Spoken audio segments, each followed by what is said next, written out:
అన్న కొద్దిగా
జై తెలంగాణ జై తెలంగాణ జై కేసీఆర్ కేసీఆర్ గారి నాయకత్వం వర్ధిల్లాలి కేసీఆర్ గారి నాయకత్వం వర్ధిల్లాలి జై తెలంగాణ జై తెలంగాణ ప్రెసిడెంట్ ఇక మరి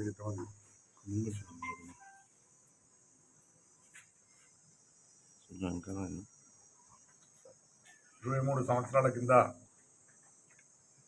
పార్టీ అధ్యక్షులు గౌరవ మాజీ ముఖ్యమంత్రి గారు తెలంగాణ రాష్ట్ర సమితి పార్టీ ఏర్పాటు చేసి 23 సంవత్సరాలు పూర్తవుతున్నది. ఎన్నో ఒడిదుడుకులను ఎదుర్కొని దాదాపు 14 సంవత్సరాలు తెలంగాణ ఉద్యమం నడిపి తెలంగాణ సాధించి తెలంగాణ రాష్ట్రాన్ని ఒక మోడల్ రాష్ట్రంగా చేసి ప్రపంచ దేశాల్లో ఒక తెలంగాణ అనేది ఉన్నది అని చెప్పే విధంగా 10 సంవత్సరాలు పరిపాలించి ఎన్నో కొత్త సంస్కరణలు చేసి ప్రజలకు అందించి ఈరోజు తెలంగాణ రాష్ట్రం సాధించి 23 సంవత్సరాలు అయినాక ఇవాళ పార్టీ ఆవిర్భావ దినం జగిత్యాల జిల్లాలో కూడా మేము అందరం కలిసి జరుపుకోవడం జరుగుతున్నది. ఈ కార్యక్రమంలో పాల్గొన్న మా జగిత్యాల స్థానిక ఎమ్మెల్యే గారు డాక్టర్ సంజయ్ గారు, జిల్లా పరిషత్ చైర్పర్సన్ వసంత గారు, అదేవిధంగా మా గౌరవ కమిషనర్లు, గౌరవ ప్రముఖులందరికీ, జెడ్పీటీసీలకు, గౌరవ నాయకులందరికీ కూడా శుభాకాంక్షలు తెలియజేస్తుంటాం. తెలంగాణ ఉద్యమం ఏ విధంగా అయితే నడిపించడమో ఈరోజు జరుగుతున్న దురాక్రమణలు, దుర్మార్గమైన పరిపాలన వచ్చేది కనుక ఈ పరిపాలన కూడా ఎదుర్కొనడానికి కోసం కార్యకర్తలు అందరూ కూడా సిద్ధం కావాలి. ఎవరికి భయపడే వచ్చట్లేదు. అలాంటి 14 ఏళ్ళు పోరాటం చేసి తెలంగాణ చావు కూడా సిద్ధమైపోయి తెలంగాణ సాధించిన కేసీఆర్ గారు వారి నాయకత్వంలో మళ్ళా పార్టీని పునరుజ్జీవం చేసి ఏదో కొన్ని సీట్లు ఓడిపోయినంత మాత్రాన్ని ఆధారపడకుండా అందరం కలిసికట్టుగా ముందుకు పోదాం, అందరం ధైర్యంగా ఉందాం. ఎక్కడ ఏది జరిగినా మేము అందరం కూడా వచ్చి ఉన్న ఇప్పుడు నాయకులు పోయిన వాళ్ళు వేరు వచ్చారు, పోయిన వాళ్ళు కొంతమంది అనుభవించారు, పార్టీలు అనుభవించి పార్టీలో అన్ని విధాలు లాభపడి వీళ్ళు వెళ్ళిపోయారు. ప్రజలకు గమనిస్తున్నారు. వాళ్ళను తప్పక ఇప్పటి నుంచి పార్టీని కాపాడుకుంటాం. పార్టీలో ఉన్న నాయకులందరినీ కూడా మేము మా బిడ్డలుగా సాగుకొని వచ్చిన పార్టీని ముందుకు తీసుకుపోతామని చెప్పి జగిత్యాల జిల్లా నియోజకవర్గ మా కుటుంబ సభ్యులందరికీ కూడా తెలియజేస్తాం. అందరికీ నా యొక్క నమస్కారం. జై తెలంగాణ. సరే బోలో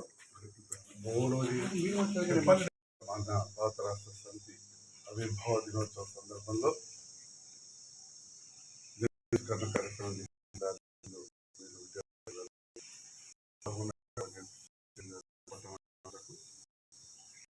డైరెక్టర్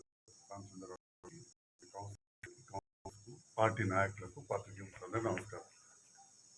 తెలంగాణ సమితి ఏర్పడి ఇప్పుడు ఆ పేరు సమితి పార్టీ అధ్యక్షులు, జాతీయ అధ్యక్షులు శ్రీ కల్వకుంట్ల గారి నేతృత్వంలో తెలంగాణ రాష్ట్రం రంగాల్లో అభివృద్ధి చెందింది. సంక్షేమం, అభివృద్ధి అనే రెండు కళ్ళు బాగా చూసుకుంటూ స్వతంత్రంగా జోడిలాగా ఈ ప్రభుత్వం నడిపింది. ప్రభుత్వం కేసీఆర్ గారి నేతృత్వంలో ఏదైతే పనిచేసిందో ఆ పనులు దాదాపు ప్రతి ఇంటికి ఏదో రకంగా అందింది. ప్రతి ఇంటింటికి ఏదో రకంగా అందింది. రకరకాల రాజకీయ కారణాల వల్ల రాష్ట్రంలో ప్రభుత్వం రాలేదు, కాంగ్రెస్ పాలన వచ్చింది. జైత్యాల కురుట్ల నియోజకవర్గంలో ప్రజలు నన్ను, అక్కడ డాక్టర్ సంజయ్ని కూడా ఆశీర్వదించేది. ప్రజలకు మరొకసారి ధన్యవాదాలు తెలియజేస్తూ మమ్మల్ని గెలిపించినందుకు. అధికార పక్షంలో ఉన్నా ప్రతిపక్షాలు ఉన్నా కానీ ప్రజల కోసం పనిచేయడమే రాజకీయాలు. ఎప్పుడు కూడా ఏ పార్టీకైనా కొన్ని రోజులు అధికారం ఉంటుంది, కొన్నిసార్లు ప్రతిపక్షంలో ఉంటారు. ఇప్పుడు ఎట్లయితే ఆనాడు అధికార పార్టీ ఉండి ప్రజలకు సేవ చేసినాం, ఇటు ప్రతిపక్షంలో ఉండి ప్రభుత్వం మార్పు తెస్తాం అని చెప్పి కాంగ్రెస్ నాయకులు వివిధ రకాల హామీలు ఇచ్చి ఈనాడు ప్రజలకు ఇలాంటి కూడా ఒక్క హామీ కూడా పూర్తిగా ఇవ్వలే. మరి అది ప్రజలు గమనిస్తున్నారు. ఏ ఊర్లోకి పోయినా కానీ ప్రజలు అంటూ ఉన్నారు, కేసీఆర్ ఇచ్చిన పెన్షన్ వస్తుంది, గదే కేసీఆర్ ఇచ్చిన రైతు బంధు కూడా ఇంకా పూర్తిగా రాలేదు, కేసీఆర్ ఇచ్చిన మంచి కరెంటే వస్తున్నది, కేసీఆర్ ఇచ్చిన నీళ్ళు వస్తున్నాయి, కేసీఆర్ చెప్పిన గదే కళ్యాణ లక్ష్మి వచ్చింది తప్ప కొత్త ఏం రాలేదు అనకపోగా ఒక బస్ అంటూ చాలు చేసి ఇవాళ ఆసుపత్రిలో పనిచేసే ఆశ్రమాలకు జీతాలు వచ్చే టైం సరిగా లేదు. ఉద్యోగులకు ఉపాధ్యాయులకు ఫస్ట్ వరకు ఇస్తా ఉన్నది మళ్ళీ 4వ తారీఖు దాకా పోయిందని చాలామంది చెప్తా ఉన్నారు. కొందరికైతే ఇంకా లేట్ అవుతుందని చెప్పి పెన్షనర్స్ చెప్తా ఉన్నారు. విద్యార్థులు చదివే కాలేజీలలో ఫీజు రీయింబర్స్మెంట్ ఇదివరకు ఇవ్వక అది కూడా అదే పరిస్థితి ఉన్నది. పంట పొలాలకు కొంత మన జైత్యాల ఎస్ఆర్ఎస్పి స్టేజ్ వల్ల ఉన్నాం కాబట్టి కొంత అందినా కానీ కింద రాష్ట్రంలో చాలా చోట్ల కూడా నీటి ఎద్దడి ఏర్పడింది. మరి అలాంటి పాలన సాగుతున్న సందర్భంలో బీఆర్ఎస్ పార్టీ పైన గెలిచిన మేము ఖచ్చితంగా అధికార పార్టీని ప్రశ్నించే అవసరం ఉన్నది. ప్రశ్నిస్తాం కూడా. ప్రజలు మమ్మల్ని ఆ పక్క నుంచి ఈ పక్క నుంచి అంతకుముందు పరిపాలించినాం, ప్రజలకు సంక్షేమ ఫలాలు అందించినాం, అభివృద్ధి చేసినాం. జగిత్యాల కావచ్చు, ఎవరికి నియోజకవర్గం వారు జగిత్యాల శాసనసభ్యులుగా జగిత్యాలలో ఖచ్చితంగా అన్ని విధాలు అభివృద్ధి చేసినాం. ఇప్పుడు అధికారం ఉన్న పార్టీని మేము ప్రతిపక్షంలో కాబట్టి ప్రశ్నించడం జరుగుతుందని చెప్పి కూడా ఈ సందర్భంగా తెలియజేస్తూ, తెలంగాణ సాధన కోసం చావు నోట్లో తలబెట్టి మనల్ని సాధించిన కేసీఆర్ గారి నేతృత్వంలో ఇప్పటికి కూడా పార్టీ కోసం పనిచేస్తాం. అమరుల త్యాగాలకు అనుగుణంగా కేసీఆర్ గారు తెలంగాణ రాష్ట్రాన్ని అన్ని రంగాల్లో నీళ్లు, నిధులు, నియామకాలు అన్ని రంగాల్లో కూడా ముందుకు తీసుకెళ్ళారు. అది ఏ గ్రామం పైన కనబడుతుంది. మరి ఈనాడు తెలంగాణ రాష్ట్ర ఆవిర్భావ దినోత్సవ సందర్భంలో ఇక్కడ జగిత్యాల జిల్లా కేంద్రంలో గౌరవ అధ్యక్షులు కల్వకుంట్ల విజయసాయి వారి నేతృత్వంలో జెండా ఆవిష్కరణ చేసి సందర్భంలో ఇక్కడ వచ్చిన కార్యకర్తలకు, పాత్రికేయులకు మరొకసారి హృదయపూర్వక ధన్యవాదాలు.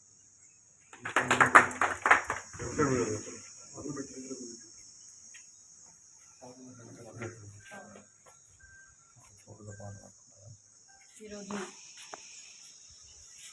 Working president BRS party working president KTR గారి పిలుపు మేరకు మా జగిత్యాల జిల్లా పార్టీ అధ్యక్షులు కల్వకుంట్ల విజయసాయిరావు గారి ఆధ్వర్యంలో జెండా ఆవిష్కరణ చేసి తెలంగాణ తల్లికి నివాళులు పూలమాలలు వేసి ఈనాడు ఈ కార్యక్రమాన్ని మరి పార్లమెంటు ఎలక్షన్లు ఉన్న సందర్భంగా అట్టహాసంగా కాకుండా మన పార్టీ ఆవిర్భవించిన రోజు కాబట్టి మనమందరం కూడా ఒకసారి గుర్తు చేసుకుంటూ సంబరాలు జరుపుకోవాలని చెప్పేసి ఆ కార్యక్రమంలో భాగంగా పాల్గొన్నటువంటి జగిత్యాల శాసనసభ్యులు సంజయ్ అన్న గారు, అదేవిధంగా పట్టణ అధ్యక్షులు గట్టు సతీష్ గారు, వీర్పూర్ మండల సీనియర్ నాయకులు రామచంద్రరావు గారు, వీర్పూర్ మండల అధ్యక్షులు రమేష్ గారు, స్థానిక కౌన్సిలర్ శ్రీలత గారు, ఆనందరావు గారు, మరి పార్టీ కుటుంబ సభ్యులందరికీ విచ్చేసిన పాత్రికేయ మిత్రులకు, మా జిల్లా పార్టీ జైత్యాల జిల్లా బీఆర్ఎస్ పార్టీ కుటుంబ సభ్యులందరికీ కూడా 23వ ఆవిర్భావ దినోత్సవ శుభాకాంక్షలు తెలియజేస్తూ, ఒకనాడు ఏప్రిల్ 27, 2001లో తెలుగుదేశంలో ఏర్పడినటువంటి మరి పార్టీ ఆవిర్భావం ఈనాడు 23 వసంతాలు మరి పూర్తి చేసుకుంటున్న సందర్భంలో మరి చాలా సంతోషం అనిపిస్తూ ఉంటుంది. ఎందుకంటే తెలంగాణ రాష్ట్రం కోసం, తెలంగాణ రాష్ట్రాన్ని సాధించడం కోసం పెట్టినటువంటి పార్టీ గులాబీ పార్టీ కాబట్టి అటువంటి నాయకుడు అసలు కళ్ళారా చూస్తున్నామనంటే నిజంగా కూడా మేమందరం కూడా అదృష్టవంతులుగా భావిస్తూ ఉన్నాం. ఎందుకంటే తెలంగాణ రాష్ట్రాన్ని సాధించిన నాయకుడు, తెలంగాణ రాష్ట్ర స్వాప్నికుడు, మరి బంగారు తెలంగాణని దిశగా మరి ఎంతో కృషి చేసినటువంటి కేసీఆర్ నేతృత్వం ఈనాడు తెలంగాణ రాష్ట్రం సాధించిన తర్వాత 10 సంవత్సరాల పాలనలో బడుగు బలహీన వర్గాల ప్రజలకు కావచ్చు, మహిళలకు కావచ్చు, ఉద్యోగులకు కావచ్చు, ఒక్క వర్గం కాదు అనేక వర్గాలకు కూడా చేసినటువంటి ప్రభుత్వం బీఆర్ఎస్ పార్టీ ఉన్నప్పుడు కేసీఆర్ గారి నేతృత్వంలోనే న్యాయం జరిగింది. మరి 10 సంవత్సరాల పాలన అనంతరం ఈనాడు మళ్ళీ ఒక దొంగలొచ్చి దోసుకున్నటువంటి ప్రభుత్వం ఈనాడు తెలంగాణ రాష్ట్రంలో ఏర్పడ్డది. ఎందుకంటే వాళ్ళే నిరూపించుకుంటారు. 100 రోజులలో పూర్తి చేస్తున్న హామీలన్నీ కూడా నెరవేరుస్తామని చెప్పారు. ఒక హామీ కూడా నెరవేర్చకపోగా ఈనాడు మళ్ళీ అబద్ధాలు చెప్తూనే ఉన్నారు. మరి డిసెంబర్ 9 అన్నారు, రైతులకు రుణమాఫీ మళ్ళీ 15కి వచ్చింది. అంటే ఏది చెప్పినా కూడా అబద్ధమే. అబద్ధపు పునాదులపై కాంగ్రెస్ ప్రభుత్వం నడుస్తూ ఉన్నది. కానీ ఇది మంచిది కాదు అని చెప్పేసి కేసీఆర్ గారు తెలంగాణ ప్రజలకు కావచ్చు, రైతులకు కావచ్చు అన్యాయం జరిగితే అస్సలే ఊరుకోడు. ఈనాడు బస్సు యాత్ర పెట్టడం కూడా తెలంగాణ ప్రజలకు అన్యాయం జరుగుతుంది, ఎక్కడ అన్యాయం జరిగితే మీ పక్షాన నేను కొట్లాడుతా అని చెప్పేసి ఈనాడు కేసీఆర్ గారు ముందుకు రావడం, ఎండిపోయిన పొలాలను కేసీఆర్ గారు ఒక పక్క చూసి ఓదార్స్తూ ఉంటే ఇప్పుడున్న కాంగ్రెస్ ముఖ్యమంత్రి మరి ఐపీఎల్ మ్యాచ్ చూడడం ఎంత బాధాకరం అంటే, ఒక పక్క రైతులు ఏడుస్తూ ఉంటే, అధికారం ఇచ్చిన రైతులు ఏడుస్తూ ఉంటే మరి మీరేమో మరి సంబరాలు జరుపుకుంటూ ఉన్నారు. కాబట్టి ఈనాడు ఒక పక్క కాంగ్రెస్ ఏమో అబద్ధాల హామీలు, ఒక పక్క బీజేపీ ఏమో రాముడి పేరు మీద దేవుడి పేరు మీద ఓట్లు అడుగుతూ ఉన్నారు. అభివృద్ధి చేసిన ముఖం లేదు కాబట్టి బీజేపీ వాళ్ళు మరి రాముడి పేరు చెప్పుకొని ఓట్లు అడుగుతూ ఉన్నారు. కాంగ్రెస్ ఏమో ఫక్తు కూడా అబద్ధాల హామీలు. రెండు కూడా ఒకటే, కాంగ్రెస్ బీజేపీ రెండు పార్టీలు కూడా ఒకటే. గత పార్లమెంట్ ఎలక్షన్లలో మనం చూసినాం. ఇక్కడ మరి నిజామాబాద్ పార్లమెంట్లో చూసినట్టయితే కాంగ్రెస్ బీజేపీ రెండు ఒకటే, బీజేపీ అభ్యర్థిని ఎన్నుకోవడం జరిగింది. ఇప్పటికైనా కూడా ప్రజలందరూ కూడా మంచి చేసే ప్రభుత్వాన్ని, అభివృద్ధి చేసే ప్రభుత్వాన్ని మీరు ఆశీర్వదించాలి. మిమ్మల్ని ఎప్పటికైనా కాపాడే నాయకుడు కేసీఆర్ గారే తెలంగాణకు కానీ, జైత్యాల జిల్లాకు కానీ శ్రీరామ రక్ష. మరి వారిని ఆశీర్వదించి ఇప్పుడు రాబోయే పార్లమెంట్ ఎలక్షన్లలో నిజామాబాద్ పార్లమెంట్ అభ్యర్థిగా మరి కేసీఆర్ గారు ఆశీర్వదించి పంపించినటువంటి వాజిరెడ్డి గోవర్ధన్ గారిని మనం గెలిపించుకోవాల్సిందిగా, అత్యధిక మెజార్టీతో గెలిపించుకుంటేనే మనకు పార్లమెంట్లో ఒక దళం మన ఒక గొంతు వినిపించే నాయకుడు ఉంటాడు. తెలంగాణ గొంతులు, తెలంగాణ నినాదాన్ని వినిపించే నాయకుడు లేడు. ఇక్కడ ముఖ్యమంత్రి గారిని చూసుకుంటే ఒక్కరోజు జై తెలంగాణ అన్నాడు, మరి అమరవీరులకు నివాళులు కూడా అర్పించాడు. అంత దౌర్భాగ్యం. మరి తెలంగాణ రాష్ట్రం ఏర్పడకపోతే ఈ తెలంగాణ రాష్ట్ర ముఖ్యమంత్రి గారు ఎక్కడుండేవారో ఒకసారి ఆలోచించాలి. కాబట్టి ఏదేమైనా కూడా ఇవాళ ఆవిర్భావం దినోత్సవం సందర్భంగా మా జిల్లా పార్టీ అధ్యక్షుల నేతృత్వంలో ప్రజలందరికీ, మా నాయకులందరికీ, కుటుంబ సభ్యులందరికీ కూడా మరొకసారి శుభాకాంక్షలు తెలియజేస్తున్నాను.